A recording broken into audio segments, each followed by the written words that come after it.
நல்லா யோசிச்சு பார்த்தீங்கன்னா, ஜெயிக்கக்கூடிய வாய்ப்புள்ள காலகட்டங்கள்ல எல்லாம் திமுக அவர்களுடைய வாரிசு சம்மந்தப்பட்டவர்களுக்கு மட்டும்தான் சீட் குடுப்பாங்க. தலைமுறையா இருக்கக்கூடிய மந்திரி பசங்களுக்கு, பேரன்களுக்கு, அவங்க குடும்பத்தை சேர்ந்தவங்களுக்கு அப்படின்னு பெரும் பணம் முதலாளிகளுக்கும், பெரும் குடும்பத்தை சேர்ந்தவங்களுக்கும் சீட்டு குடுப்பாங்க. நம்ம தோத்து போயிருவோம், இந்த முறை பெருசா வரமாட்டோம், நம்ம இழுபறியா இருக்கும், ஆட்சி அமைக்கிறதுக்கு அதிகாரம் இருக்காது, வாய்ப்பில்லை அப்படின்னு தெரிஞ்ச உடனே அல்றையும் சில்லறையுமா இருக்கக்கூடிய 3ஆம் தர இடத்துல இருக்கக்கூடிய பதவியில் இருக்கக்கூடியவங்களுக்கெல்லாம் வாரி வழங்குவாங்க. அது இல்லாமல் கூட்டணி கட்சிகளுக்கு கேட்குறவங்களுக்கெல்லாம் சீட்டு கொடுப்பாங்க. அதே மாதிரி அவங்க என்ன விரும்புகிறாங்களோ அதன்படியெல்லாம் அவங்க தலையாட்டுவாங்க. இதுதான் திமுகவுடைய தோல்வி முகம். இப்போ தோல்வி முகம் திமுகவுக்கு தெளிவாக தெரிகிறது. அதனால தான் கேட்டவங்களுக்கெல்லாம் சீட்டு கொடுத்துருக்காங்க.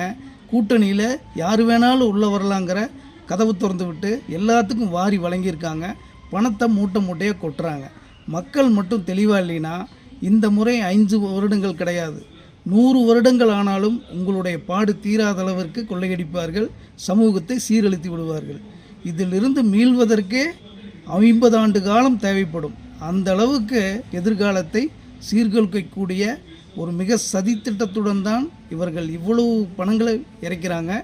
அதற்கு 1000 மடங்காக அவர்கள் வசூல் பண்ணும் பொழுது நீங்கள் தாங்க மாட்டீங்க. ஓட்டு போடுபவர்கள் சிந்தியுங்கள். இதுதான் உண்மை நிலவரம்.